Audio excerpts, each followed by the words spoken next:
किसी को चाहना गलत बात नहीं, मगर उसके दिल में जगह बनाकर छोड़ देना बहुत गलत बात है।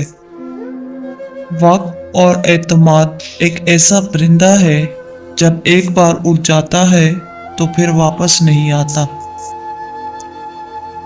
लोग बदलते नहीं हैं, बस उनकी जिंदगी में हमसे बेहतर लोग आ जाते हैं।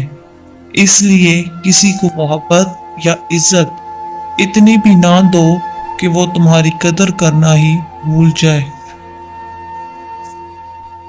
कोशिश करें जिंदगी में कभी किसी से कोई तवक्को ना रखें, क्योंकि तवक्कुआत का प्याला हमेशा ठोकरों की जिद में रहता है। किसी की नरमी उसकी कमजोरी को जाहिर नहीं करती, क्योंकि पानी से नरम कोई चीज नहीं, लेकिन पानी की ताकत चट्टानों को रेजा रेजा कर देती है। अगर दूसरों को गिराने में आपको अपनी जीत लगे तो समझो आप गिरे हुए इंसान हो। वो रब्बे कायनात ही है जो उठे हुए हाथों की लाज रखता है। हजरत अली रज़ियल्लाहु अन्हु ने फरमाया, बेफिक्र हो जाओ, अल्लाह पाक मुखलिस दिलों के साथ कभी ना इंसाफी नहीं करता।